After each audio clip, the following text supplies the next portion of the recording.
Amém? Aleluia. Vamos abrir nossas Bíblias no Evangelho do médico Lucas, capítulo 8, por favor.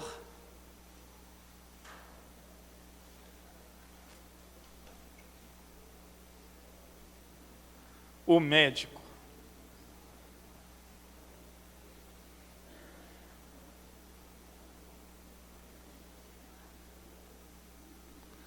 Inclusive tem aquela biografia de Jesus, né? Uma ótima indicação de livro para você. É uma parte romanceada da história de Jesus, né? Um livro escrito por um autor, só lembro o sobrenome dele, Taylor, alguma coisa, Taylor. O Médico de Almas. Ok? Fantástico livro, né? Não é um romance espírita, né? Porque fica assim, o médico de almas fica parecendo. Não, é de um romancista. Ficou linda a história. Eu tenho lá o livro lá em casa, é bonito. Todos os personagens do Evangelho ficam extremamente humanizados. É uma coisa bonita, linda de ler, né? Alguém aqui já leu esse livro, né? Então, estou falando a verdade, não estou? Muito bom livro. Amém? O texto da Sagrada Escritura, gente, diz o seguinte.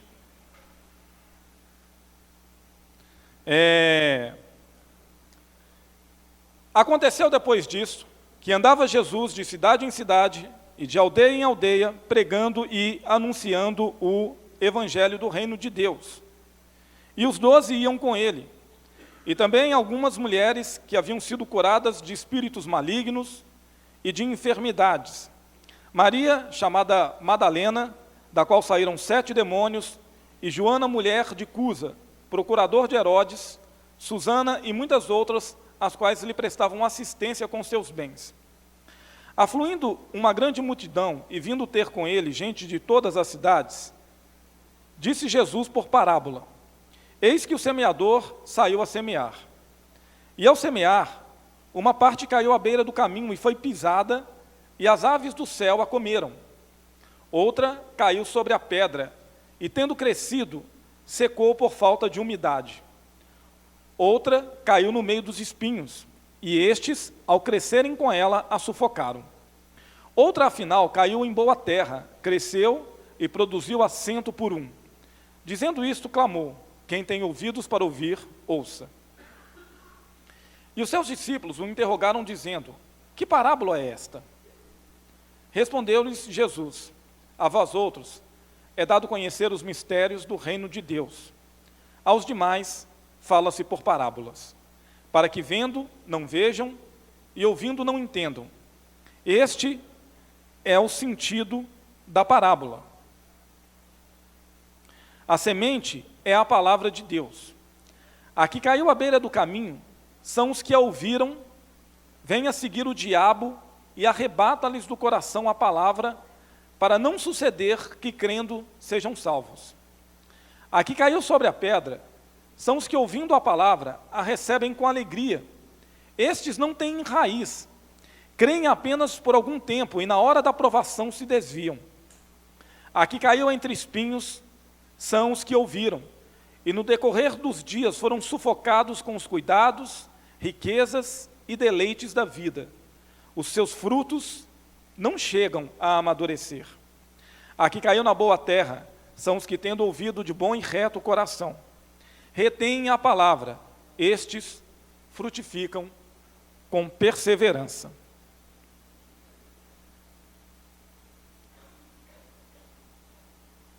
Deus, em nome de Jesus Cristo de Nazaré, não permita que o pregador atrapalhe a tua mensagem, mas que a tua graça se manifeste a todos nós, em nome de Jesus. Amém.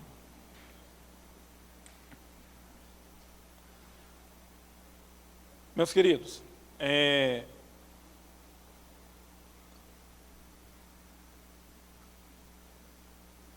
quando você estuda hermenêutica, que é a interpretação das Sagradas Escrituras, ou os meios as ferramentas que você usa para poder interpretar o texto bíblico, você vai aprendendo logo uma série de coisas. Quem pode falar isso muito melhor do que eu é o professor Clélio, que está ali, porque eu nunca fui muito bom em teologia bíblica. O meu negócio é mais teologia sistemática. Mas, basicamente, a gente aprende que tipos diferentes de manifestações textuais precisam de regras diferentes para serem interpretadas. E os evangelhos, eles vão apresentando vários gêneros textuais, né? Nós temos o gênero da narrativa, nós temos gênero doutrinário, nós temos as parábolas. As parábolas são histórias que, de alguma maneira, elas têm um fundo pedagógico, elas querem ensinar, elas querem transmitir um ensino para a gente, de alguma maneira. Lembra muito aquelas lendas, lendas ou fábulas de folclores, que sempre terminam com uma lição de moral. Ok? E qual que é o grande desafio de uma parábola que logo, né, é apresentado por Jesus quando os discípulos pedem explicação dela? Né? Fica evidente que eles não entenderam, apesar de Jesus fazer uso dos recursos da época, né? A Palestina, a região onde Jesus caminha, ela é muito mais rural do que urbana, e as pessoas elas conseguem se identificar com histórias que falam sobre sementes, sobre terrenos, sobre fertilidade, infertilidade, até mesmo porque a região onde Jesus vivia, ela não era das mais férteis. E talvez até por isso que nós temos 4 exemplos aqui, 75% dos exemplos demonstram algum tipo de infertilidade, enquanto só um dos exemplos, ou seja, 25% mostra fertilidade. Jesus deixa claro que não é para todo mundo entender. E que ele vai começar a passar determinadas informações que elas são contadas com o objetivo de trazer juízo sobre quem não entende e de trazer luz para aqueles que estão com ele.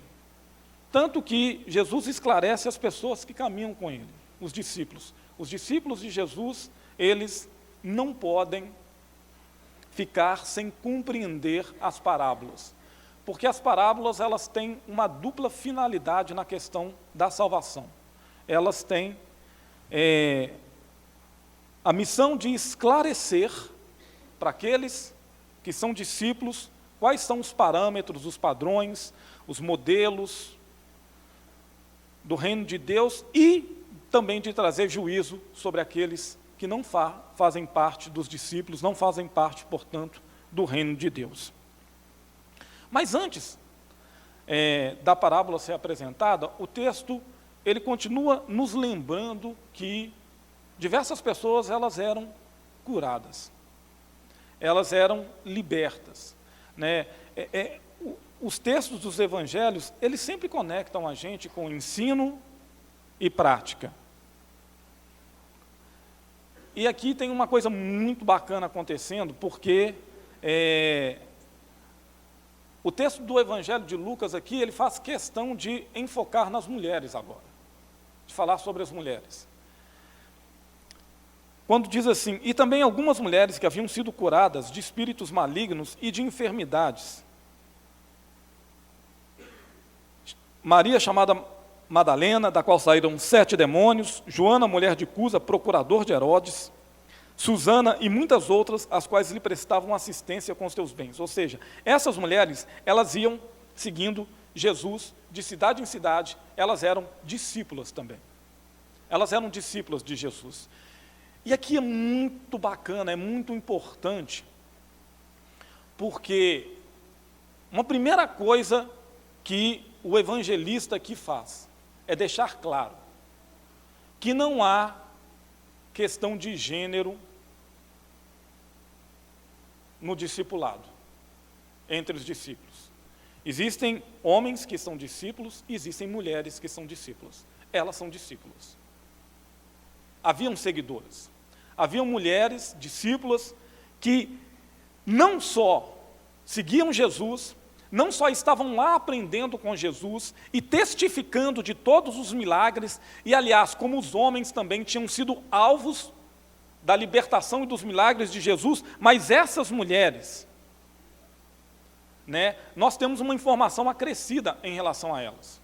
Essas mulheres, elas prestavam assistência a Jesus com os seus bens.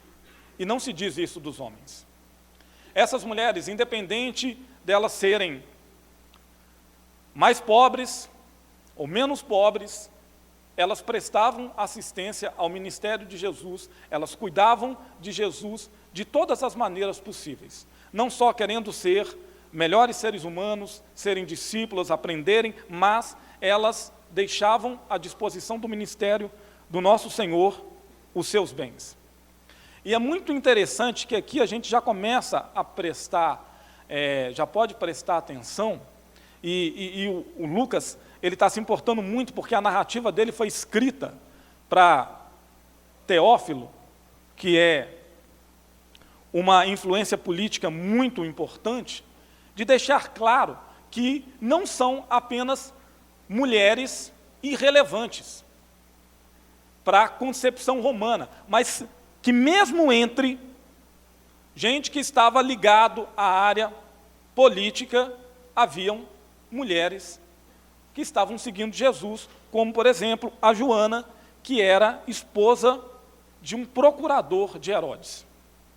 Ok? É como se Jesus estivesse hoje em dia e a esposa de um procurador da República fosse seguidora, fosse discípula dele. Amém? Bom, Jesus está aqui hoje em dia, e eu sei que tem muitas mulheres que são esposas de procuradores e que elas amam o Senhor, independente da profissão, dos seus maridos ou do que seja. Mas uma outra coisa que é muito importante aqui. O Lucas podia simplesmente ter citado que as mulheres seguiam Jesus e que prestavam assistência com seus bens. Quando ele cita, pelo menos, o nome de algumas, e não dá para citar todas, porque haviam muitas outras, e não é a função da narrativa, mas ele trabalha com uma coisa extremamente importante. Ele trabalha com identidade. Nome transmite identidade. Ninguém gosta de ser chamado de fulaninho, de coisinha, de ô fulano de tal. A gente tem um nome, Eu não sei se você é como eu ou como qualquer pessoa, Eu acho que a maioria das pessoas é assim, Se erram o seu nome, o que é que você faz? Você vai lá e corrige. Você fala assim, não, meu nome é tal. Tem pessoas que falam de uma maneira mais tranquila isso, tem pessoas que já falam bravas. Mas, o que é importante nos dois fatos? Olha, meu nome é tal. Por quê? Porque meu nome está ligado com a minha identidade, com quem eu sou. E quando o evangelista cita o nome das mulheres, ele está se importando com a identidade delas. Elas não são simplesmente mulheres, mais uma no meio de tantas outras. Elas têm nome, elas têm história, elas têm vivências, elas têm desafios e elas têm presente e futuro também. É isso que toda essa carga de citação traz para Maria, para Joana, para Susana, e para muitas outras mulheres que vão ser citadas, seja pelo apóstolo Paulo, seja pelos outros apóstolos e ao longo dos outros evangelhos. O nome confere identidade, confere história. E então, depois breve introdução aqui do texto, citando as mulheres, deixando claro que, no meio daquele grupo todo que vai ouvir agora essa série de ensinos e de parábolas, e que já testemunhavam coisas maravilhosas, estão mulheres e homens que são discípulos. Jesus, ele vê afluir uma grande multidão em direção a ele e aos seus discípulos e discípulas, e ele começa então a contar uma história. É uma história que tem um gênero específico com essas funções que eu já disse para vocês. Ele fala da parábola do semeador. E ele vai apresentar várias situações durante essa parábola. E talvez seja a explicação que seja mais importante para nós, porque vai falar da condição humana, vai falar dos desafios pelos quais aqueles homens passavam, vai falar dos desafios que os primeiros cristãos passaram e vai falar também dos desafios que nós passamos. Apesar da parábola trabalhar com 75% do terreno infértil, eu entendo que a parábola do semeador é uma parábola que fala de esperança, que no final das contas mostra que todos nós podemos ouvir e receber a semente com o coração reto, com um ouvido bom, né, e que nós podemos frutificar. Mas, antes disso, Jesus vai mostrar os desafios pelos quais a semente, que é a protagonista, ela é a principal na história, não é o terreno, porque geralmente o terreno é tratado como o principal. Né? Jesus deixa claro que não é isso. Apesar de em muitas pregações eu já ter ouvido o terreno ser tratado como principal. Por quê? Porque a semente é a palavra de Deus. E quem é o terreno? O terreno são os homens. Ou os tipos de homens que são estabelecidos aqui nessa passagem. Mas, nós não podemos simplesmente dividir, como muitas vezes nós gostamos de fazer matematicamente, porque às vezes fica muito mais fácil, de categorizar as pessoas em grupos. Então, tem o grupo que age assim, o grupo que age dessa maneira. Como se 25% fosse dessa forma, agisse dessa forma, 25% dessa outra e por aí vai. As pessoas, muitas vezes, uma pessoa pode representar os três tipos de terreno infrutíferos. E um dia, de alguma maneira, né, que só o Cristo pode explicar, se tornar, assim mesmo, um terreno fértil para a palavra de Deus. Quando a parábola ela é escrita, ela não é escrita para estabelecer que as pessoas são assim e que pau que nasce torto, morre torto. Ela não existe com essa função.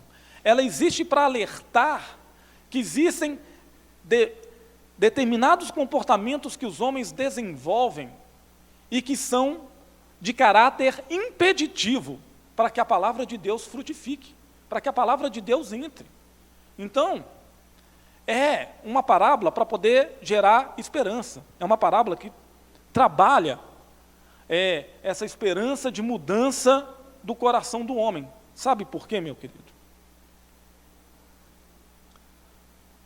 Porque o cristianismo, ele é uma fé que trabalha com a crença de que os homens podem mudar, por piores que eles sejam. Independente do terreno ser o mais improdutivo, o mais infértil, o mais pantanoso, o mais cheio de dejetos de esgoto que seja, né, de ser o homem mais terrível. O cristianismo, ele crê na mudança. Porque a base do cristianismo é a mudança.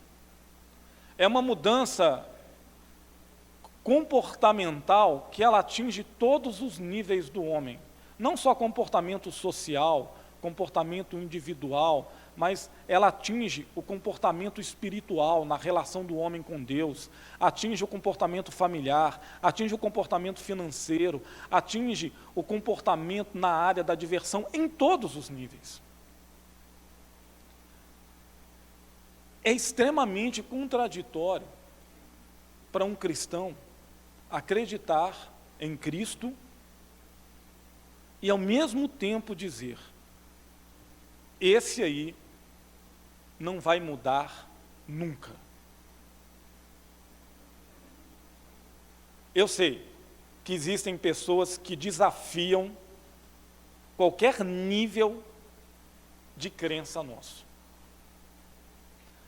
Mas nós já fomos pessoas que desafiamos qualquer nível de crença de outras pessoas que olhavam para nós e que pensavam assim: esse aí não tem jeito.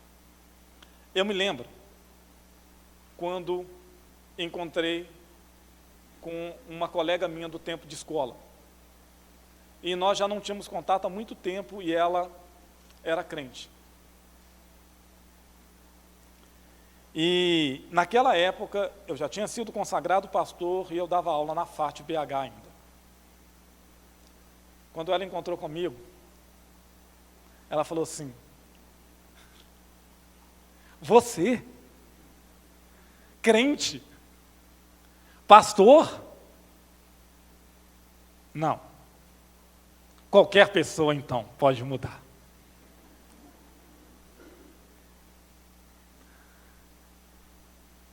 É porque eu desafio o Douglas que ela conhecia há tantos anos atrás na escola, arrogante intelectualmente, e tantas outras coisas, ele desafiava o nível de crença dela de que as pessoas podem mudar.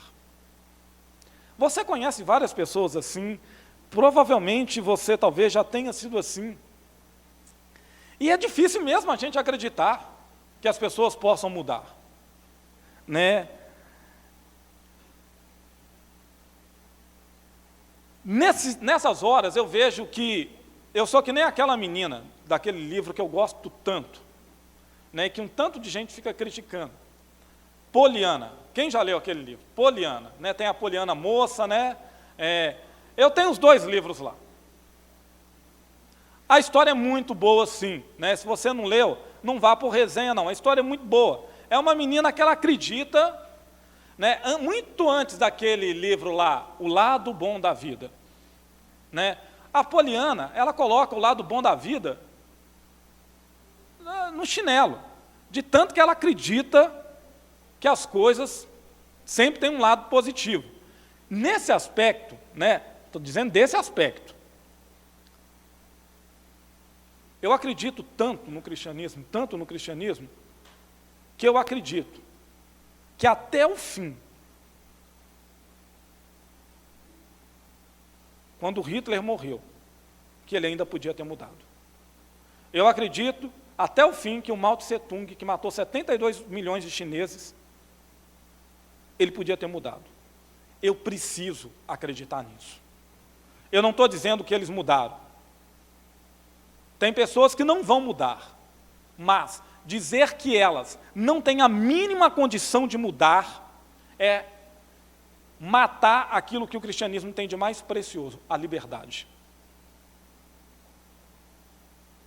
E o cristianismo, ele trabalha em algum grau, independente da linha que você segue do cristianismo, o cristianismo trabalha em algum grau com a liberdade. A liberdade, a escolha, é muito preciosa e cara aos olhos do cristianismo. E aqui então nós encontramos o primeiro grupo de pessoas que têm um relacionamento com a semente. A palavra de Deus, ela entra em determinados terrenos, ela penetra em determinados homens, e na condição de existência desses homens, na relação que eles têm com o mundo, com a vida, com a percepção das coisas, o que acontece com esse tipo de homem, com esse tipo de terreno? Eles são cegos pelo diabo. Aqui nós temos talvez um nível, no primeiro exemplo, mais extremo de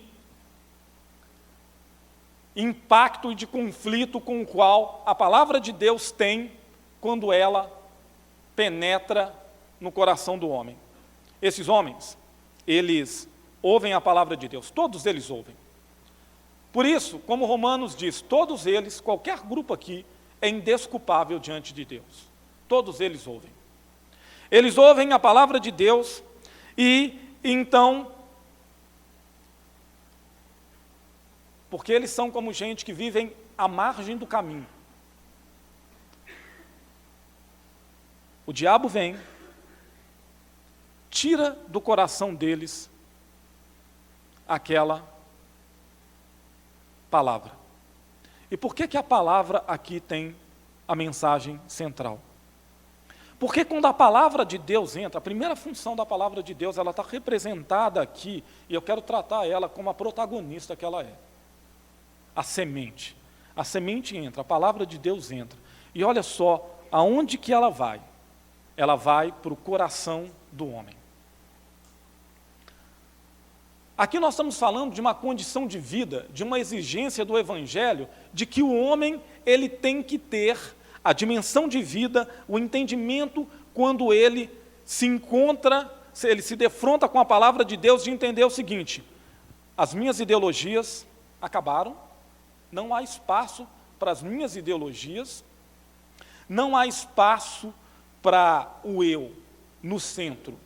Ninguém está dizendo que você não continua a ter ideias próprias, que você vai, quando vem para o cristianismo, que você vai se tornar um sujeito anencéfalo, que não consegue pensar. Ninguém está dizendo isso. O que a palavra de Deus diz aqui, e Jesus está dizendo para os discípulos, é: no centro da condição humana, no centro da vida, o coração é a fonte da vida.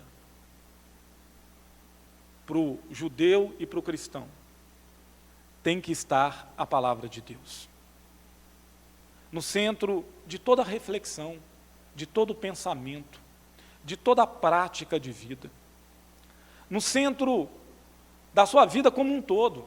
E o Evangelho é essa coisa que une ideia com prática. Em todo sistema de pensamento, seja ele qual for, ideias têm consequências. Ele tem que estar presente na educação que você dá para os seus filhos. Ele tem que ser o centro. Mais do que presente, ele tem que ser o centro. Ele tem que ser o centro da sua relação com a sua esposa. Ele tem que ser o centro das suas relações trabalhistas, das suas relações estudantis, das suas relações com outros seres humanos. Ele tem que ser o centro da sua relação com Deus. Porque quando nós não permitimos que a palavra de Deus, ela seja o centro, ela seja o foco, ela seja aquilo que conduz a nossa história, a palavra de Deus, ela é apenas periférica. É por isso que diz, ela caiu à beira do caminho, ela caiu à margem, ela não está no lugar correto. E é por isso que Satanás, ele pode roubar a mensagem com tanta facilidade, porque ele tem poder, porque ele é maior do que Deus? Não, porque ela não foi permitido a ela estar no local que ela deve ocupar na nossa condição humana, que é o centro, que é aquele lugar que controla todas as decisões. Existem pessoas, para você entender essa questão da margem, da beira do caminho e do centro. Tem pessoas, gente, que elas colocam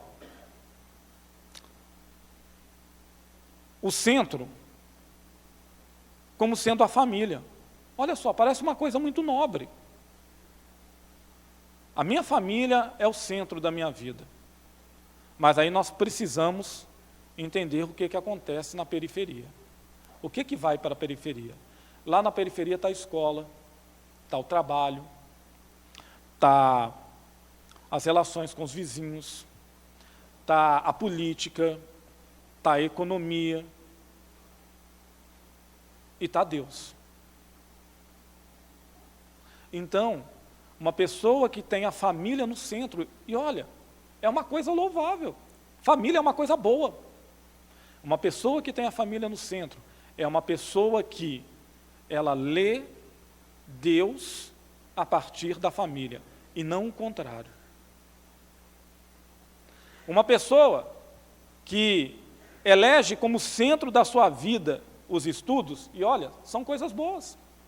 Até agora eu estou citando só coisas boas, porque a gente geralmente pensa que são coisas ruins que roubam Deus, ou a centralidade de Deus no nosso coração, que coloca os estudos, a vida acadêmica no centro. Ela lê toda a vida dela, ela lê a família, os relacionamentos, o casamento, os filhos, a escola, ela lê a política, ela lê Deus a partir daquilo que é mais importante para ela, que é a vida acadêmica. E é por isso que é tão fácil que Satanás roube a semente que estava plantada ali, porque não foi permitido que ela ocupasse o centro, aquele lugar mais importante. Amém? Estão compreendendo? No segundo exemplo de relação que os homens estabelecem na sua condição limitada de seres caídos, pecaminosos, com a palavra de Deus, é citada a experiência que são pessoas que recebem a palavra com alegria quando a ouvem. Eles ficam alegres, eles ficam esfuziantes, mas eles não têm raiz. E aí, eles creem apenas por algum tempo, e na hora da provação, eles se desviam. É por isso que a palavra de Deus, ela tem que estar no centro. Lá no centro da nossa condição humana, mas mais do que isso.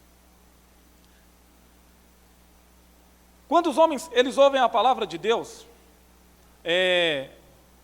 e eu não sei se você lembra de experiências. Experiências, elas não podem ser normativas para a nossa vida. Eu não posso dizer o seguinte: olha, eu tive uma experiência e agora ela é a norma, ela é o padrão para a igreja.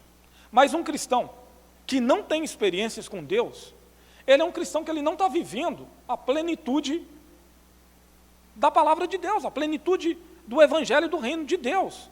Porque a palavra de Deus, ela tem que ser uma palavra que ela vai comover os nossos corações ao ponto de nós chorarmos. Ela vai nos tocar de uma maneira que nós vamos ficar esfuziantes de alegria. E Jesus, ele não tem nenhum problema com essa condição maravilhosa do ser humano, porque ele nos criou assim, seres cheios e carregados de emoções. E parece que ele deu isso para nós, brasileiros, em excesso. Né? Ontem, quando acabou o jogo, eu comecei a chorar. Eu comecei a chorar muito. Porque desde menino, acompanhando Olimpíada após Olimpíadas, o Brasil não conquistava aquilo. Era a única coisa que faltava para o futebol brasileiro. E o choro do cara de 40 anos foi o choro do menino de 8 anos, né, que é desde quando eu vejo Olimpíadas, e vejo o Brasil, Olimpíada após Olimpíada, fracassar. Então Deus, ele não tem nenhum problema com as nossas emoções. Nós podemos chorar, nós podemos rir, né, nós ficamos irados, nós muitas vezes agimos de maneira reativa. Ele sabe dessa condição humana, dessa coisa do sentimento, mas, ao mesmo tempo, a palavra de Deus, ela nos alerta. Como é maravilhoso, como são maravilhosas as emoções, mas elas juntas têm que trazer raiz. Porque experiências religiosas, e toda experiência com a palavra de Deus é uma experiência religiosa, que não tem raiz, elas não vão frutificar. É como aquela pessoa que ela está num daqueles cultos, que a pessoa cai, a pessoa fala em 300 línguas diferentes, o clima está agitado, ou às vezes você está lá no seu quarto e está no silêncio e está chorando diante de Deus, porque você está tendo uma compreensão nova e maravilhosa a respeito do Evangelho, independente de qual situação seja. E aí você sai do seu quarto, ou você sai daquele culto, e nada mudou. Nada mudou porque você não tem paciência com as pessoas, porque você não leva graça para as pessoas. Você teve uma experiência emocional, uma experiência religiosa emocional que não tem raiz. Porque a experiência religiosa que envolve emoção, ela vai criar raiz. Jesus, ele fala muito da questão da mudança. Essa experiência, ela vai gerar mudança. Eu me lembro de uma época no seminário, perdido, não por causa do seminário, por causa de mim mesmo. E um professor entre todos eles percebeu a minha condição funesta e caótica. O professor Guilherme, que hoje é pastor, como é que é o nome lá da igreja lá, Clara? Da Igreja Esperança, da Comunidade Esperança. Ele foi meu professor de teologia do Novo Testamento. Ele cuidou de mim naquela época. E ele me indicou um livro. Um teólogo, assim, brilhante. Ele podia, de repente, indicar Teologia do Novo Testamento, do Oscar Cullmann. Teologia do Novo Testamento, do LED, para ver se eu aprofundava as coisas. Não, ele pegou um livro que falava sobre a paixão de ser filho de Deus. Do que isso trazia de paixão? Que falava de emoções, mas que mostrava que todas aquelas pessoas, elas tinham raiz. Elas tinham raiz. Elas viviam aquelas experiências e tinham raízes em Cristo. O nome do livro é Surpreendido com a Voz de Deus. É talvez o livro que me fez ser mais bipolar enquanto eu lia. Tinha momentos em que eu lia o livro e eu chorava, e chorava, e chorava. E tinha momentos em que eu lia o livro e eu ria. Mas em todos aqueles momentos, o Espírito de Deus, não o professor Guilherme, o Espírito de Deus foi revigorando a alegria da salvação, as raízes de Deus em mim, através daquelas experiências que aquelas pessoas tiveram. E o livro deixava claro que eram as experiências daquelas pessoas. Essas pessoas não têm raiz. Elas têm experiências, elas são alegres, mas elas não têm raiz. E aí, quando chega a crise, quando chega aquele momento calamitoso, aquele momento em que a gente perde um pai, a gente perde um filho, aquele momento em que, como diz a música, e eu não vou cantar não, só vou citar porque eu sou péssimo de cantar. Toda vez que a minha fé é provada, tu me dás a chance de crescer um pouco mais. Ele não consegue crescer. Porque além de não estar no centro, ele não tem raiz. A alegria dele é como aquela semente de feijão que a gente fazia naquelas experiências de escola, que colocavam no algodão, e o feijão, ele logo ia morrer, porque ele não estava plantado em boa terra e por isso não tinha raiz. Talvez um momento na história da igreja que mais mostrou isso foi quando a gente pode ler, através de documentos históricos, as experiências que os primeiros cristãos, lá no século II, lá no século I ainda, e início do século II, começam a ter. Esses cristãos, eles começam a ser perseguidos. Nós temos perseguições na igreja que são localizadas, elas são em uma determinada área só do Império Romano, como a perseguição em Roma. No mundo inteiro não tinha, mas lá em Roma tinha. Na Ásia Menor, outra. E tinham outras que eram pelo Império inteiro. Qual que era o destino final dessas pessoas no geral? Existia uma política, que muita gente recorre a ela para poder falar sobre o estado da política brasileira ainda hoje. A política do pão e circo. A condição do Império Romano, ela já era decadente. A economia não ia bem, o fornecimento de água era extremamente complicado, o Império ele estava sendo pressionado desde o primeiro século por hordas bárbaras que só conseguiram romper essas fileiras lá no século IV e V. Mas havia já um sério problema. E então, os imperadores estabeleceram essa política para alienar o povo romano, dando pão, comida e circo, que era o Coliseu romano, para eles se divertirem. Isso funcionou durante um tempão. Uma das coisas, era aquela retratada lá, por aquelas séries, por aqueles filmes antigos. Quem é mais antigo aqui vai lembrar daqueles filmes dos gladiadores, que era uma das políticas do pão e circo. Mas a outra, uma das diversões preferidas dos romanos, era quando pessoas eram jogadas no Coliseu para serem devoradas pelas feras. Invariavelmente, essas pessoas eram cristãos.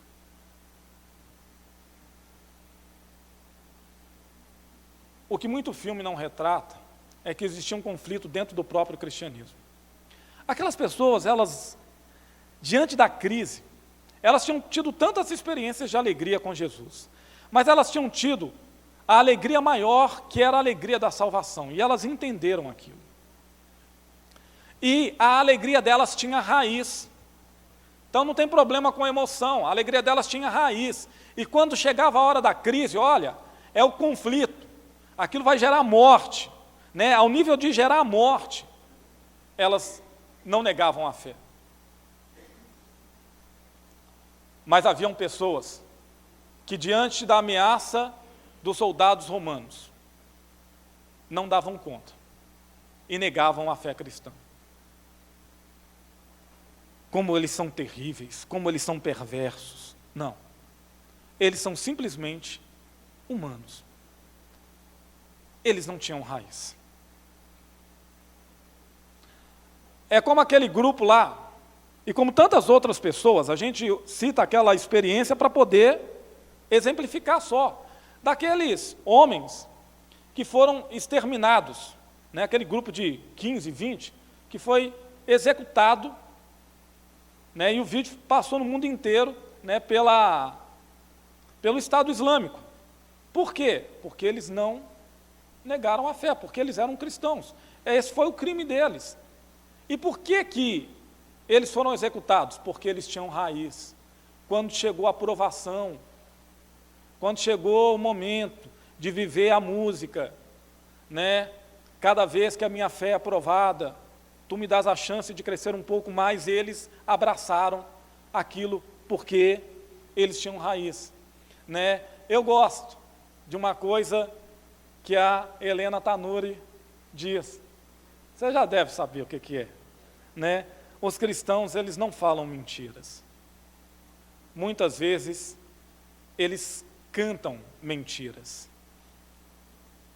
Né? Cada vez que a minha fé é provada, tu me dás a chance de crescer um pouco mais. Não tem raiz. Não tem problema a emoção. A emoção é linda, é maravilhosa. Mas ela tem que ter raiz. Porque senão a gente não resiste no dia mau. Enquanto na primeira, a semente é roubada por Satanás, na segunda, a semente é roubada por nós mesmos. Por nós mesmos, ela é rejeitada por nós mesmos. O terceiro exemplo aqui, meus lindos, está aqui no verso 14. Aqui caiu entre os espinhos, são os que ouviram. Todo mundo sempre ouve, todos os 4 grupos. E no decorrer dos dias, foram sufocados com os cuidados, riquezas e deleites da vida. Os seus frutos não chegam a amadurecer. Aqui Jesus ele toca numa condição humana básica. Ô, Tatiana, é o Maslow que fala da pirâmide das necessidades? Que eu sou horrível nisso, né? Então tem um tanto de gente aqui que entende isso aqui, né? Quais são as necessidades básicas lá? Comida, né? Quem sabe tudo de Maslow aí me ajuda. Necessidades fisiológicas, né? Os prazeres, a satisfação estão numa segunda escala, não é isso? Que é a questão da comida, da bebida, da própria sexualidade. Então, eles são condições humanas, essas aqui são condições humanas básicas que Jesus está citando. As pessoas, elas querem ter experiências gratificantes na área da comida, da bebida, da sexualidade e tantas outras áreas que envolvem prazer. O ser humano, né, ele sempre vai procurar o prazer. Ninguém, né, é só sadomasoquista. O masoquista que vai querer dor. Ninguém quer a experiência da dor. Quanto mais a gente puder evitar, melhor. Então Jesus, ele não está falando que o problema são os prazeres. Mais uma vez, se a palavra de Deus não está no centro, se ela não tem raízes, essa terceira condição vai ficar extremamente facilitada. Por quê? Porque no dia a dia, nós não experimentamos só questões intelectuais. Nós não experimentamos só desafios em torno de família, em torno da economia e por aí vai. Todas essas coisas,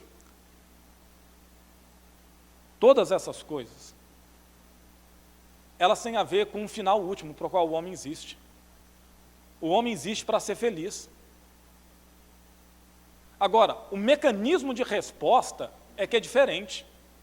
Esse grupo aqui, a felicidade deles está nos cuidados, riquezas e deleites da vida. É como quando Jesus cita lá no Evangelho do estelionatário lá, do ex-estelionatário, o Mateus. É ex-estelionatário, né? Tá vendo? Todo mundo tem jeito, ó. O cara era criminoso de colarinho branco e mudou. E lá diz em Mateus 6, você não pode servir a Deus ou a Mamon. Você vai escolher um para ser o seu mestre. Por que que a palavra de Deus penetra no coração dos homens? E por que que ela é sufocada? Porque ela entra numa concorrência desleal no coração sem raiz desses homens que colocam no centro os prazeres, os cuidados da vida e as riquezas. Esses homens, eles têm outra coisa no centro. Eles têm os prazeres. E na nossa sociedade, a nossa sociedade ela é guiada por isso, ela estimula a gente o tempo inteiro a isso. E por que isso dá tão certo? Porque é legítimo. O ser humano, ele foi criado para a grandeza. Você não foi criado para ser pequeno. Você foi criado para desejar coisa grande, para desejar coisas altas, para buscar alcançar elas, para lutar por elas. Mas a nossa condição de pecado, ela faz com que nós possamos chegar a um ponto que nós valorizamos mais essas coisas do que o Cristo. Mais essas coisas do que a palavra de Deus. E aí, o fruto não chega a amadurecer. Essas pessoas, olha, como que o texto é honesto. O texto não está dizendo que essas pessoas não dão fruto. Quando eu era garoto, eu gostava muito quando chegava a estação das mangas. Mas sabe o que a gente sempre fazia? A gente pegava uma manga que a gente chamava de manga de vez. Era uma manga que não estava completamente amadurecida. Ela não era nem verde e nem madura. Estava num estágio intermediário. E a gente gostava mais daquelas que estavam nesse estágio intermediário, mais próximas da verde. A relação que essas pessoas têm com o Evangelho é essa. Elas vêm à igreja. Nós não podemos emitir juízos de valor e dizer assim, que elas não amam Jesus. Não tem nada a ver. Tem a ver com quem está concorrendo com Jesus no coração delas. Elas amam Jesus, mas elas amam as riquezas, elas amam os prazeres, elas amam os cuidados. É legítimo você ter cuidado, riqueza e prazeres, mas essas pessoas, elas amam a riqueza, os cuidados da vida, elas são sempre voltadas para os cuidados da vida. E não é aquela pessoa estressada, preocupada, não. É que o foco dela é a vida, é a riqueza, são os prazeres. E aí, Jesus Cristo, você vai lembrar da passagem. Jesus Cristo não divide a glória dele com ninguém. E é por isso que essas pessoas, elas estão nas nossas igrejas. Elas estão nas igrejas de outras pessoas. Às vezes elas dizem que elas não precisam de igreja. Elas não amadurecem. Elas não amadurecem porque elas mantêm a concorrência entre Jesus, a palavra de Deus, e os prazeres e os cuidados e as riquezas dessa vida. E Jesus não aceita a concorrência. Jesus quer ser tudo para nós. Ele quer estar no centro, ele quer ser a raiz da sua vida, e ele quer que as fontes da sua riqueza venham dele, que as fontes do seu prazer venham dele, e que os cuidados da sua vida sejam supridos por ele. Por isso essas pessoas não amadurecem, porque o foco delas é o prazer. E como que o prazer é perigoso? Ele é tão legítimo, mas é tão perigoso, porque ele pode ser distorcido. É por isso que existem no nosso meio, nós precisamos orar por essas pessoas. Nós precisamos amar essas pessoas. Elas são viciadas em comida, elas são viciadas em bebida, elas são viciadas em sexo, elas são viciadas numa sexualidade distorcida, e elas estão lutando sozinhas, porque elas aprenderam a não confiar. É por isso que eu falo tanto aqui do senso de comunidade. Elas aprenderam a não confiar, porque tem algo lá no coração delas que sufoca a palavra de Deus e impede a maturidade. Amém? Está dando para entender, gente? E finalmente, a semente caiu na boa terra. E essa boa terra são os que, tendo ouvido, sempre ouvindo, de bom e reto coração, retém a palavra. Estes frutificam com perseverança. É muito importante a gente falar desse grupo, né? E eu não vou tratar esse grupo como um grupo triunfante, porque não é isso que Jesus quer transmitir para nós. Esse grupo, ele luta todos os dias para a palavra de Deus não ser marginal, não ser marginalizada na vida deles. Eles também lutam, como os outros, como os primeiros lá. Eles lutam para a palavra de Deus não ser marginalizada, para ela não ficar na beira do caminho da vida deles. Eles lutam todos os dias, como o primeiro grupo, para a palavra estar no centro. E não é fácil a palavra estar no centro.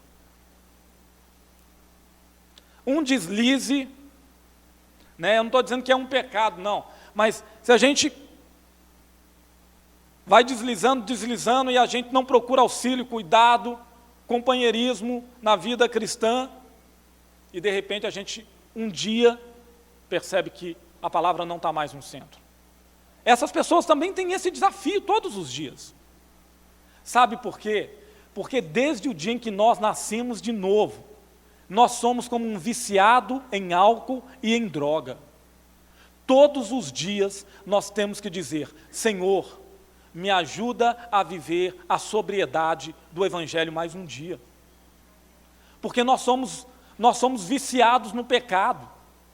Alguns foram viciados no pecado, nessa condição caída, 10, 15, 20, 30 anos. Outros foram 19, 20 anos. E essa condição de pecado, ela é muito mais atraente que essa condição da humildade e da graça do justo e santo Deus. E todos os dias, esse grupo passa por esse desafio também. E todos os dias, esse grupo, ele tem várias coisas. Ele tem a família, ele tem o trabalho, ele tem tantas coisas. Ele tem experiências. Ele passa por uma inundação de emoções. Né? Quem consegue talvez me entender melhor nisso são as mulheres, né? Em vários períodos da vida delas, elas têm aqueles picos de alegria, né? Quando os hormônios estão mexendo aí, né? Até na questão comportamental de alegria, de raiva, e às vezes o homem não consegue entender isso, mas são reações que só tem no corpo da mulher, né? E ela fica mais irada, ela fica mais alegre, ela fica mais agitada. E esse grupo também passa por essas coisas. Esse grupo tem experiências. Ele entra na igreja e ele tem uma experiência deslumbrante com Cristo. Ele ouve as músicas e ele vai quase lá no céu. E às vezes as coisas estão muito tristes e ele chora. Mas ele sai da igreja como o outro grupo sai. E quando os desafios vão se apresentando a ele, ele tem raiz. Então aquela experiência, ela é apenas o resultado dele ser filho da graça. E ele consegue responder como filho, ele consegue responder lá fora, fora da igreja, como filho da graça, porque ele tem raiz. E esse grupo também, ele tem necessidades. Ele quer ser amado, ele quer ser valorizado, né? Esse grupo, para ele, não cola aquela história de eu não preciso ser reconhecido por ninguém. Ele precisa, ele é humano, ele quer ter prazer, ele quer ter satisfação. Se ele trabalha, ele quer melhorar a condição de vida dele. O homem foi criado para a felicidade. Mas ele não vai fazer isso de uma maneira ilegítima. Ele não vai fazer isso de uma maneira que o prazer dele seja mais importante que a glória de Deus. Toda a orientação de prazer, de satisfação, de riqueza, de cuidado da vida dele, é colocada diante do Senhor. Ele não nega, ele diz: Senhor, eu preciso disso, eu quero aquilo, eu estou triste, eu estou passando por isso. Ele tem necessidades como os outros, mas a resposta aos prazeres é dada de outra maneira. E eu estou humanizando esse grupo, porque esse grupo ele parece tão mais alto, tão superior na sua retidão de coração, mas ele tem todas as necessidades e desafios que os outros grupos apresentam, mas eles colocam e batalham todos os dias para Deus estar no centro, para terem raiz, e para, a partir dessa centralidade, dessa raiz, eles poderem amadurecer. E eu estou citando isso porque a parábola da semente, que é a palavra de Deus, ela nos ensina que todos os dias, na minha vida e na sua, vão aparecer ladrões para tentar roubar essa palavra. Vão aparecer situações para desenraizarem elas, como aves fazem com determinadas sementes. Vão aparecer condições de prazer que vão querer roubar os frutos dignos de arrependimento que nós temos desenvolvido com a graça de Deus através do Evangelho. Não é porque a gente pergunta assim, no que nós devemos amadurecer, em que fruto? Nos frutos dignos de arrependimento, como diz João Batista. A nossa vida é uma resposta à graça de Deus. Então, tudo aquilo que nós fazemos tem que ser movido como uma resposta de Cristo estar no centro, de nós termos raiz. Por quê? Porque esses frutos são frutos que são centralizados em Deus. Então, meu querido, eu sei que você vem aqui todos os domingos. E eu espero que cada um de nós tenha ouvido de bom e reto o coração. E que você nunca deixe de entender que a gente tem que frutificar com perseverança. É por isso que a palavra perseverança está lá. Porque vai ter sempre condições para roubar a centralidade da palavra do nosso coração, a raiz e a maturidade que Cristo vem trazendo através da santificação pelo Espírito Santo nas nossas vidas. Mas Jesus está dizendo para você nesse domingo, você que é discípulo, vocês são boa terra aonde caiu a palavra de Deus. E a palavra de Deus, se você perseverar, através da ação do Espírito Santo, ela vai frutificar na sua vida, independente das circunstâncias, como foi dito aqui na música. Amém? Amém? Se coloque de pé no seu lugar, vamos orar. Vem cá, louvor.